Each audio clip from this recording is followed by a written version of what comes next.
Bismillahirrahmanirrahim. This is Tariq Saeed from Government Girls Degree College, Hala. And today we are doing again the world as I see it. This is lecture number 5 on it. And we'll be beginning from page number 79, para 3, line number 9. So are you on the spot? Okay. So let me begin it without wasting a single minute. An autocratic means which type of government? Authoritarian, dictatorial government. Okay. What? An autocratic government that is called dictatorial और टायरेनिक government. समझ में आ गई? जो ताकत से आई हुई government होती है वो क्या हो गई, वो क्या कहलाएगी? An autocratic government. ठीक है. System of coercion, the use of coercion means the use of power to impose one's will on another. जब आप अपनी मर्जी थोपते हैं किसी पर, उस अपनी मर्जी किसी और पर थोपते हैं कि वो ये करे. जैसे हम पर, आवाम पर अगर कोई हुक्मरान अपनी मर्जी थोपे कि ये तुम्हें करना ही करना है, तो इस टाइप की जो गवर्नमेंट होती है वो क्या कहलाती है? ऑटोक्रेटिक. समझ में आ गई? तो वो कहता है ऑटोक्रेटिक जो गवर्नमेंट होगी, सिस्टम ऑफ कोएर्जन जिसमें होगा, यानी कि अपनी मर्जी को दूसरों पर थोपने वाली बात होगी. इन माई ओपिनियन, वो कहता है मेरी नज़र में, सून डिग्रेड्स, बहुत जल्दी क्या हो जाता है, उसकी जो क्वालिटी होती है वो क्या होता है? डिक्लाइन हो जाती है, ख़त्म हो जाती है उसकी क्वालिटी. ठीक है. For force always attracts man of low morality. क्या बात वो कर रहा है, बहुत हार्श हो गया वो यहाँ पर. वो कहता है कि जो लो मोरालिटी के लोग होते हैं, चीप लोग होते हैं, जिनको मॉरल वैल्यूज़ का पता ही नहीं होता है, वो हमेशा फोर्स का साथ देते हैं, यानी ताकत का साथ देते हैं. किसका साथ देते हैं? ताकत का साथ देते हैं. जो ताकत में हुक्मरान होगा तो वो उसका साथ देंगे. ठीक है. तो अगर आप हिस्टोरिकली भी आप देख लें इसको, तो आपको खुद पता चल जाएगा कि जिसने भी ताकत का साथ दिया वो मोरली क्या थे? बेकार किस्म के लोग थे. ठीक है. उनमें हिम्मत ही नहीं थी कि वो सच के साथ खड़े हो जाएं. ठीक है. तो यहाँ पर ये भी तकरीबन यही बात कर रहा है कि जो मोरली कमज़ोर लोग होते हैं, मोरली करप्ट लोग होते हैं, वो ताकत के साथ खड़े हो जाते हैं. जो भी ताकत में होगा वो उसके साथ खड़े हो जाएंगे. ठीक है. अब इसमें मैं बहुत हिस्टोरिकल एग्जांपल्स दे सकता हूँ आपको, बट टाइम नहीं है. हम इसको कंप्लीट करना है. आज मैं कोशिश करूँगा इस चैप्टर को. तो वो कहता है कि attracts man of low morality and I believe it to be an invariable rule that tyrants of genius are succeeded by scoundrels. वो कहता है कि भाई जो स्काउंड्रल्स का मतलब होता है रास्कल्स. समझ में आ गई? यहाँ पे मैंने आपसे कहा ना कि वो बहुत हार्श हो गया है. तो वो कहता है कि जो टायरेंट जब जाता है और हुकूमत और किसी और की आती है, तो वो बहुत ही क्या होता है, या टायरेंट किसी को हुकूमत पर बिठाएगा तो वो रास्कल होगा. क्या होगा? रास्कल होगा. समझ में आ गई? अगर इसको अगर हम ये लिखा तो उसने इटली और क्या कहते हैं इसका रशिया को अटैक करने के लिए लिखा था उसने. ये बातें जो उसने की हम आगे पढ़ेंगे, बट ऐसा लगता है कि वो किसके लिए लिख रहा है. बाकी आप समझदार लोग हैं कि वो किसके लिए लिख रहा है. समझ में आ गई बात? तो अगर आप देखें कि हमारे मुल्क में तो हुकूमत ही नहीं आ सकती जब तक कोई ताकत के साथ नहीं खड़ा हुआ. समझ में आ गई बात? ऐसा तो अगर आप पूरी हिस्ट्री उठाकर देख लें हमारी, तो जो लोग ताकतवर लोगों के साथ खड़े नहीं हुए उनकी हुकूमतें नहीं आई. समझ में आ गई? तो अब ये उनको, मैं नहीं कह रहा, ये कह रहा है कि ऐसे लोग क्या होते हैं? रास्कल्स होते हैं. क्या होते हैं? रास्कल्स कहते हैं. ठीक है. ये तो बुरी बात है, किसी को गाली देना अच्छी बात नहीं होती, बट ये कह रहा है कि आइंस्टाइन कहता है कि ऐसे लोग क्या होते हैं? रास्कल्स हैं. ठीक है. अगर इस कसौटी पे हम परखें तो हमारे यहाँ पे तो सारे ही रास्कल्स नज़र आएंगे हमें. ठीक है. तो आगे चलते हैं. खैर, अल्लाह माफ़ करे, ऐसी बातें नहीं करनी चाहिए थी इसको. खैर, वो अपने टोन में वो एक बात कर रहा है.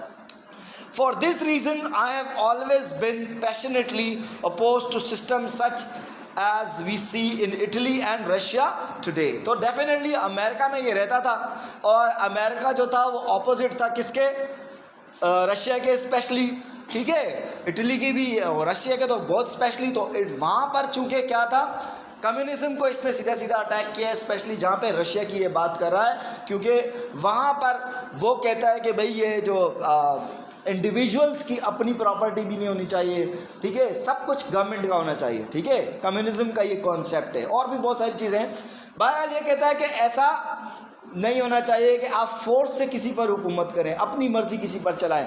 ये किसी हद तक तो ये बात सही कहता है, ठीक है, बट यहाँ पर चूंकि ये बात कर रहा है रशिया की और इटली की, और ख़ुद रहता है ये अमेरिका में, ठीक है, अमेरिका ने इसको, लाजमी सी बात है, वहाँ इसको रिस्पेक्ट दी गई ज़्यादा, तो यहाँ पर हम इसके साथ कहीं पर इसकी नीयत पर शक भी थोड़ा सा कर सकते हैं। समझ में आ गई कि इसने अमेरिका के फेवर में ये बातें की। आगे चल, the thing that has brought discredit upon the prevailing form of democracy in Europe today is not to be led to the door of the democratic idea as much, but to lack of stability of the part of the heads of governments and to impersonal character of the electoral system।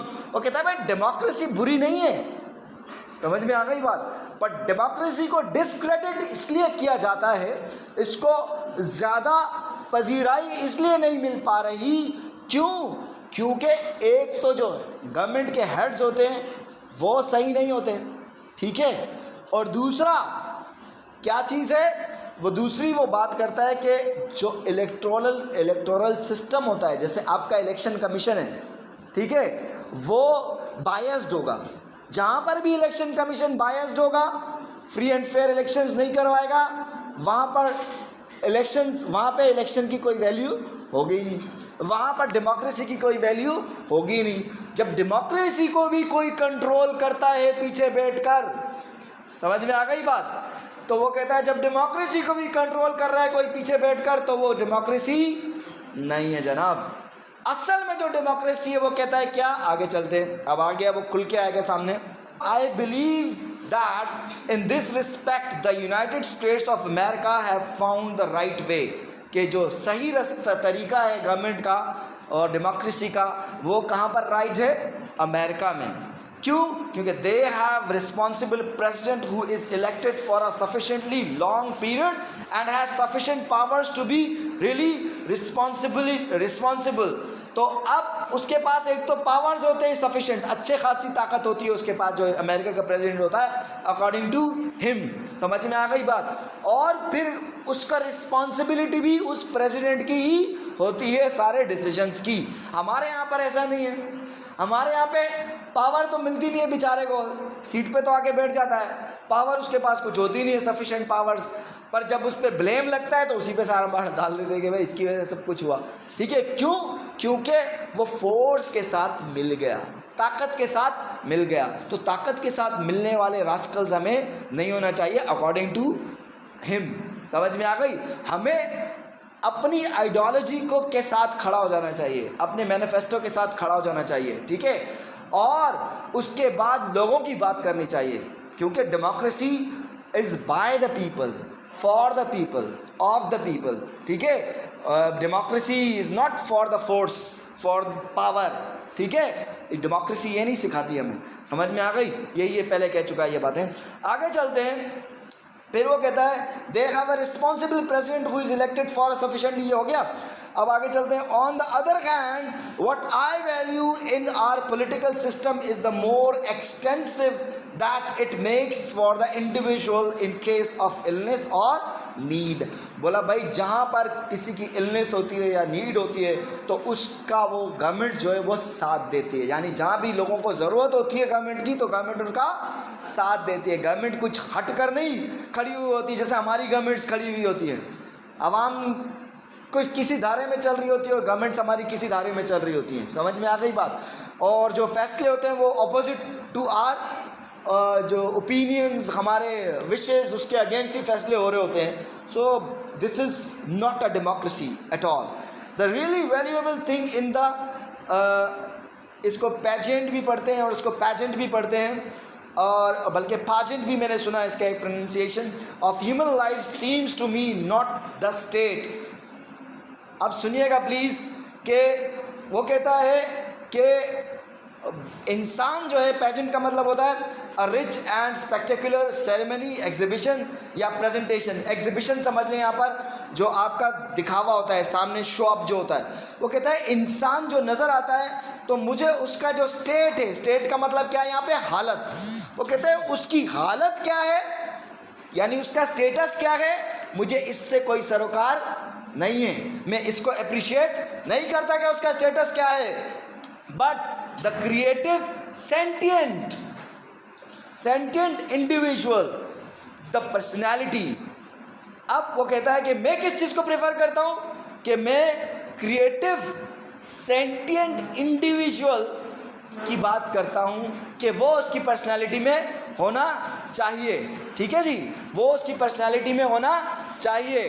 तो अब sentient feeling जो है वो कहता है कि, अब sentient का मतलब समझ लें एबल टू परसीव और फील थिंग्स, यानी उसमें क्या होनी चाहिए, कौन सी चीज़ होनी चाहिए, फीलिंग्स होनी चाहिए उस बंदे में। क्या चीज़ होनी चाहिए, फीलिंग, हसास होना चाहिए, उसको दूसरों का एहसास होना चाहिए। जो सेंटिएंट आदमी होगा, सेंटिएंट इंसान होगा, वो दूसरों का एहसास करना जानता होगा। जब भी अल्लामा इकबाल ने भी कहा कि क्या, निगाह बुलंद सुखन दिल नवाज जहाँ पुरसोज। ये जो जहाँ पुरसोज है एक्चुअली क्या है, ये सेंटिएंट इंडिविजुअल कौन है, जिसकी जहाँ पुरसोज होगी।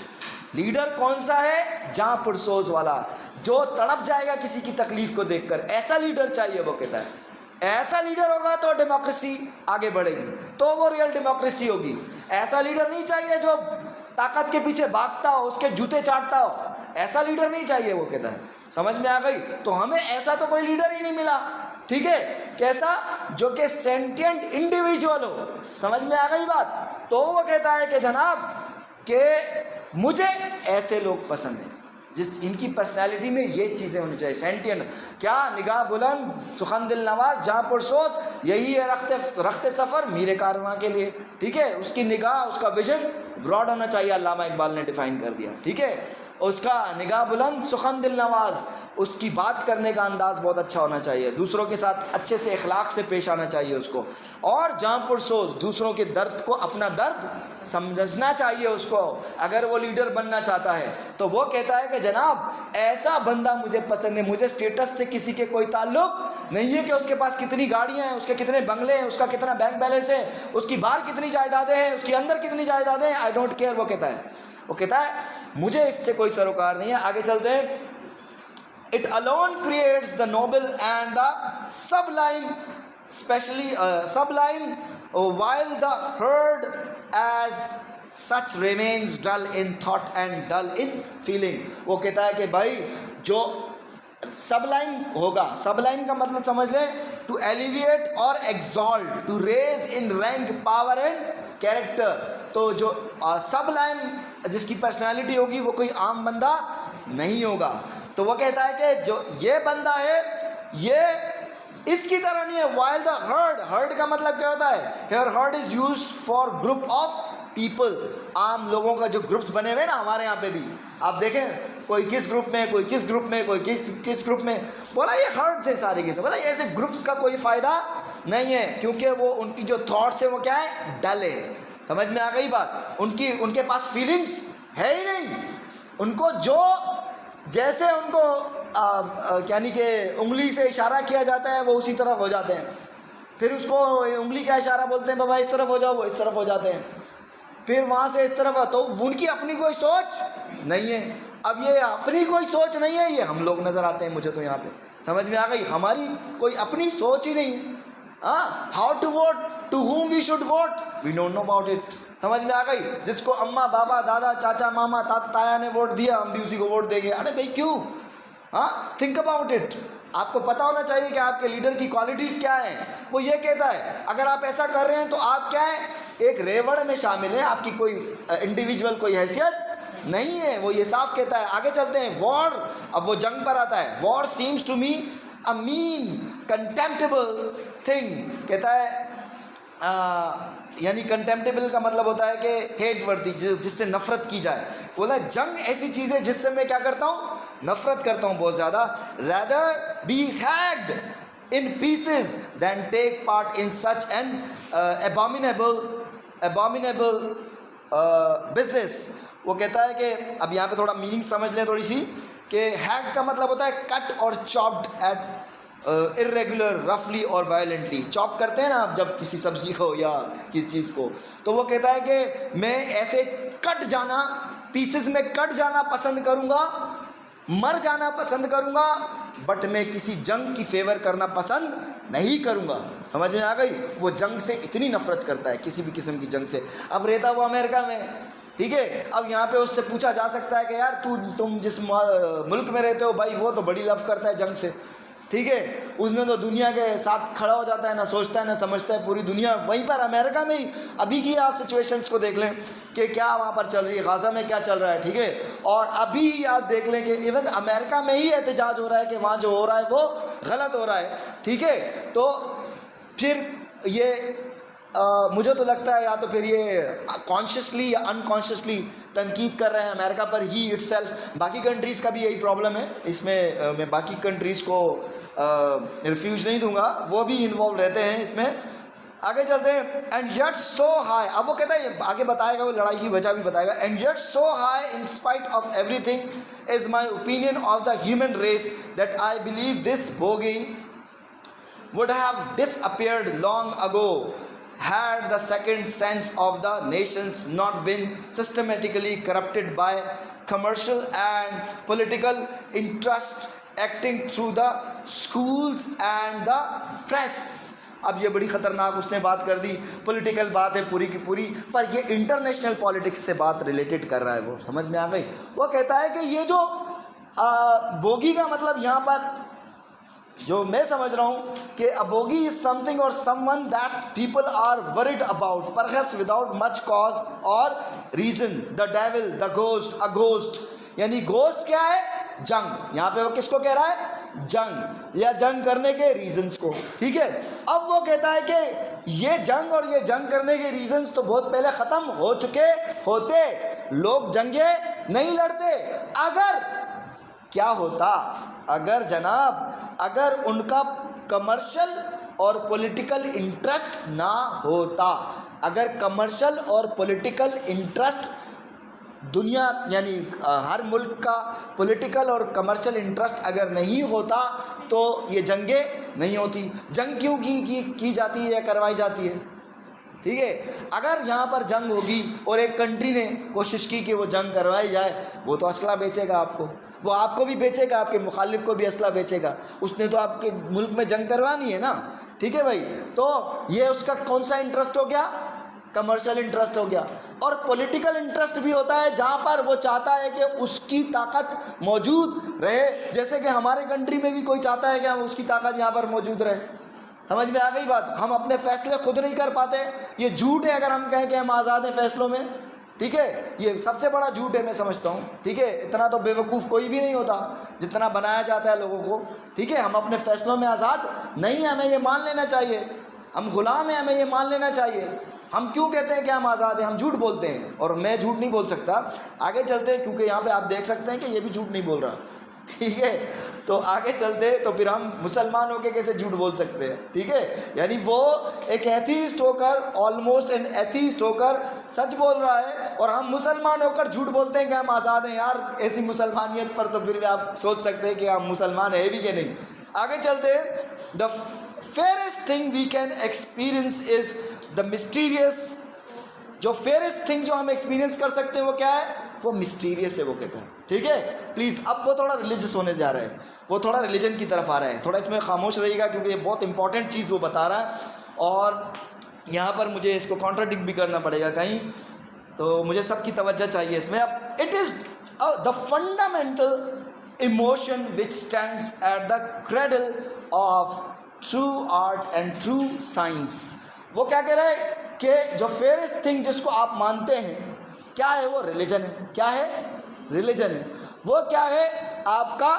वो है मिस्ट्री, वो कहता है उसको। समझ में आ गई बात? वो क्या कहता है उसको? मिस्ट्री। और वो क्रेडल पे खड़ा है, यानी झूले पे के पास खड़ा है। किसके? अब किस चीज़ के? वो कह रहा है कि true art and true science. अब साइंस को वो ट्रू कह रहा है क्योंकि वो ये समझता है कि साइंस चूँकि रीजनिंग के साथ आप तक पहुंच जाती है, आप उसको प्रूफ कर पाते हैं, तो इसलिए वो उसको ट्रू कह रहा है। आर्ट आपको लिटरली आपको अट्रैक्ट करती है, तो उसको वो ट्रू कह रहा है। समझ में आ गई बात? अब आगे चलते हैं, ज़रा उसको और खुलेगा वो आस्ते आस्ते। आगे चलते हैं। He who knows it not and can no longer wonder, no longer feel amazement is as. अच्छा, साइंस भी ये जो मिस्ट्री है, वो कह रहा है ये मिस्ट्री ही है जिसको वो कहता है कि साइंस क्या कर रही है, सॉल्व कर रही है। आर्ट उसकी मदद करता है डेफिनेटली। आर्ट और साइंस साथ साथ चलते हैं बहुत सारी जगहों पर। बहुत सारी जगहों पर आर्ट पहले आ गया। आपका ये जो एरोप्लेन बन गया या ये जो और चीज़ें बन जाती है, ये लियोनार्डो डा विंची ने पहले से बहुत सारी चीज़ें मॉडल बना दिए इसके, ठीक है, वो आर्ट था, फिर उसको साइंस में कन्वर्ट किया गया। बहुत सारी मूवीज़ आप देखते होंगे, ठीक है, उन मूवीज़ में आप देखते होंगे कि ऐसी ऐसी चीज़ें आ जाएंगी कि आप बोलेंगे तो है ही नहीं, वो कुछ अर्से बाद वो चीज़ें होंगी, साइंस उसको ले आएगी साइंस के ज़रिए। तो वो इसलिए इनको ट्रू कह रहा है, और वो कह रहा है कि ये मिस्ट्रीज़ को सॉल्व कर रही है आर्ट और साइंस, उसका ये मानना है, ठीक है। आगे चलते हैं। He who knows it not can no longer wonder, no longer feel amazement is as good as dead. A snuffed out means बुझा हुआ कैंडल, ऐसा जिसको हाथों से बुझा दिया गया हो, या डेड पर्सन, यानी जो साइंस को नहीं जानता, जो आर्ट्स को नहीं जानता, तो ऐसा ही है कि जैसे वो मरा हुआ इंसान है, वो कहता है। या ऐसे ही है कि जैसे एक बुझी हुई मोमबत्ती, एक बुझी हुई मोमबत्ती जिसको बुझा दिया गया बेरहमी से। It was the experience of mystery that engendered religion. Engendered का मतलब होता है to bring into existence, यानी किसी चीज़ को एग्जिस्टेंस में लाना, ठीक है, किसी चीज़ की मौजूदगी करवाना, ठीक है, या किसी चीज़ को पैदा करना, इस सेंस में भी आप इसको ले सकते हैं। तो वो कह रहा है कि ये जो रिलीजन है ये किसकी वजह से पैदा हुआ, मिस्ट्री की वजह से पैदा हुआ, ठीक है, ये उसका मानना है, हमारा मानना नहीं है। तो ये कहता है कि ये मिस्ट्री है रिलीजन, ठीक है। आगे चलता है वो, a knowledge of the existence of something we can not penetrate. बोला ऐसे, अब वो गॉड की बात कर रहा है कि ऐसी हस्ती की एग्जिस्टेंस की मौजूदगी की बात कि जिसको हम रीज़न से प्रूव नहीं कर सकते। So a knowledge of the existence of something we can not penetrate, यानी ऐसी हस्ती की एग्जिस्टेंस जिसको हम पेनिट्रेट नहीं कर सकते। पेनिट्रेट का मतलब होता है टू अचीव अंडरस्टैंडिंग ऑफ, कि जिसको हम अंडरस्टैंड नहीं कर सकते, of the manifestation of the profoundest reason and the most radiant beauty, यानी वो कहता है कि हम इसको रीजन से प्रूव नहीं कर सकते।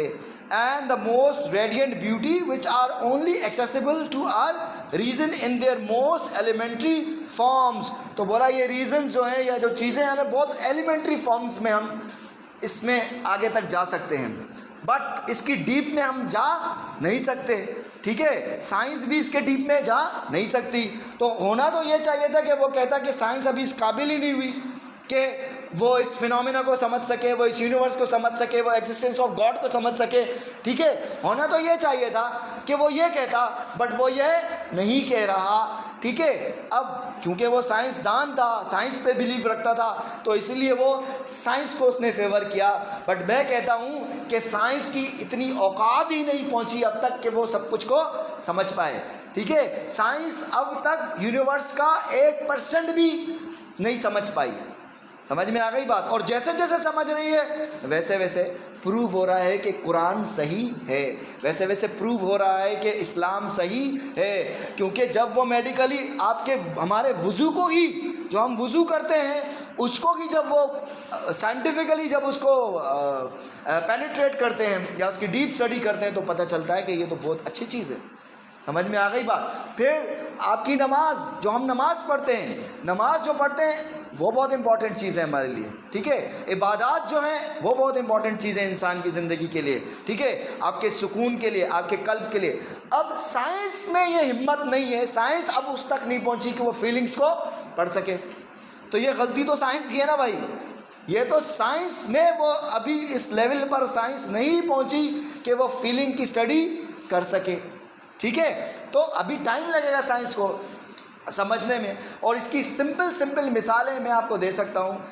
जैसे कि अगर कोई अगर समझदार इंसान होगा तो वो ये समझ जाएगा कि जिस तरह पेट्रोल आपका इस्तेमाल होता है, तो अल्लाह ताला ने कोई पेट्रोल आज की ज़िंदगी में, आज के दौर में थोड़ी रखा है, और सदियों पहले ही रख दिया था, क्योंकि अल्लाह को पता था कि इंसान एक दिन इस काबिल हो जाएगा कि वो इस पेट्रोल का यूज़ करेगा। तो मालिक ने पहले से ही हमारे लिए वो चीज़ रख दी। गैस रख दी, गैस कोई 2 दिन में थोड़ी पैदा हो गई भाई, गैस तो सदियों में पैदा होती है, सदियों में पड़ी रहती है अंदर ज़मीन में, तो वो अल्लाह ताला ने पहले से क्रिएट करके रख दी। ठीक है, अब क्योंकि इंसान के लिए मैं ज़रा जल्दी जाऊंगा क्योंकि मैं इसको एंड करना चाहता हूँ आज। फिर वो कहता है, it is this knowledge and this emotion that constitute the truly religious attitude. In this sense and in this alone I am deeply religious man, enough for me the mystery of eternity of life and the inkling of the marvelous structure of reality, together with the single-hearted endeavor to comprehend a portion, be it ever so tiny, of the reason that manifests itself in nature। वो कहता है कि भाई अगर ये religion है तो कहता है कि मैं बहुत बड़ा रिलीजियस इंसान हूँ, अगर मिस्ट्री ही रिलीजन है तो मैं अपने आप को बहुत बड़ा रिलीजन मानता हूँ। बोला फिर मेरे लिए यही काफ़ी है कि रिलीजन जो आपका कहता है कि मौत के बाद भी एक ज़िंदगी है, क्योंकि वो इस बात को नहीं मानता। यहाँ पर वो कहता है कि मौत के बाद कोई ज़िंदगी नहीं है, जो मर गया वो ख़त्म है यहीं पे। समझ में आ गई? वो साइंस में बिलीव करता है, वो गॉड में बिलीव नहीं कर रहा। वो कह रहा है जो गया फिर वो गया। फिर वो कहता है कि इतने बड़े मार्वलस स्ट्रक्चर को समझने के लिए इतनी सी मिस्टीरियस चीज़, वो कहता है कि मेरे लिए नाकाफ़ी है। समझ में आ गई? गॉड की एग्जिस्टेंस के बारे में जो भी इल्म है वो कहता है कि मेरे लिए ये नाकाफ़ी है, क्योंकि यूनिवर्स तो बहुत बड़ी है, ठीक है, और हम सिर्फ एक इंडिविजुअल की जो बात करते हैं तो वो कहता है कि उसके लिए नाकाफ़ी है। बल्कि इसने कभी कुरान नहीं पढ़ा जो कहता है कि वो कहता है कि कुन हो जा और फयकून हो जाता है। ठीक है, वी बिलीव इट। ठीक है, और हमें पता है कि किस तरह अल्लाह हम पर मेहरबान होता है, और जब वो चाहता है हमें वो चीज़ देता है, जब वो चाहता है वो हमसे वो चीज़ ले लेता है। वो हर चीज़ पर कादिर है। ठीक है, तो वो कादिर मुतलक ज़ात है, हमारा इस पे पूरा यकीन है और बिलीव है। काश ये ज़िंदा होता तो इसको भी समझाते कि यार ऐसी कोई बात नहीं है, तुम्हारे कॉन्सेप्ट्स थोड़े से जोल मार रहे हैं। ठीक है, तो हर एक की अपनी अपनी ओपिनियन होती है। So this is the end of this chapter. Thank you and अल्लाह हाफिज़।